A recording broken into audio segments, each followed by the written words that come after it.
आज एक बार फिर मशरिक़ वुस्ता आग की लपेट में आ गया है। इसराइल ने एक नया फौजी ऑपरेशन जो राइजिंग लाइन के नाम से शुरू किया गया लॉन्च किया, जिसने खित्ते की सूरत हाल को मजीद कशीदा कर दिया।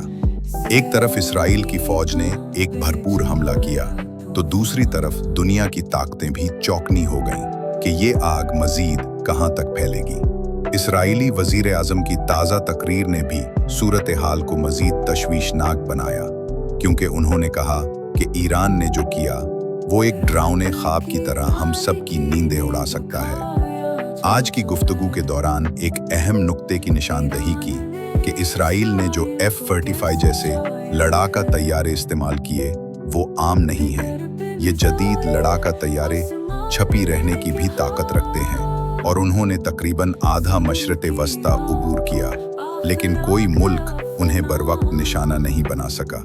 इसकी एक बड़ी वजह यह भी बताई जा रही है कि खित्ते के अरब ममालिक ने इसराइल की रहनुमाई की, उन्हें फ़ज़ाई हुदूद की सहूलत फराहम की, क्योंकि आज की तारीख की तलखी ये है कि जो अरब मुल्क पहले इसराइल की मजम्मत किया करते थे, आज वो इसे सहूलतें भी फराहम कर रहे हैं। आज आयतुल्लाह अली खामेनाई ने एक अहम बात की।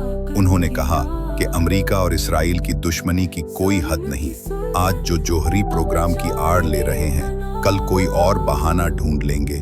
मसलन हिज़्ब-उल्लाह की हिमायत क्यों की, फिर वो कहेंगे मजहब को सियासत की सूरत हाल से जुदा करो। इसके बाद एक और एतराज़ खड़ा कर सकते हैं, तुम मजहबी रुझान को अपना महवर क्यों बनाते हो।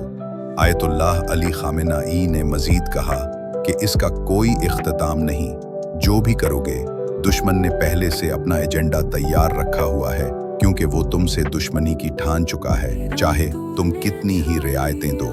यही आज की सूरत हाल की तलखी भी है। एक तरफ इसराइल को खुली छूट मिली हुई है, अरब मुल्क ताआवुन कर रहे हैं और अमेरिका की छतरी ने इसे मजीद दलीर कर दिया है। दूसरी तरफ ईरान की जवाबी ताकत महदूद की जा चुकी है। इक्तिसादी पाबंदियों ने इसे कमज़ोर कर रखा है, फ़िज़ाई ताकत महदूद हो गई है और डिप्लोमेसी भी तन्हाई की हालत को छुपा नहीं सकती। आज की सूरत हाल ने एक बार फिर यही दिखाया कि ये लड़ाई ताकत की नहीं, उसूल की भी है। एक तरफ ताकतवर की मर्जी की हुकूमतें हैं तो दूसरी तरफ एक मुल्क तन्हाई के बावजूद डट कर खड़ा है। लेकिन एक चीज़ तो तय है, आग की ये लिपट्स मजीद फैलेंगी। सवाल यही रह गया, क्या दुनिया मजीद एक बड़ी जंग की तरफ जा रही है?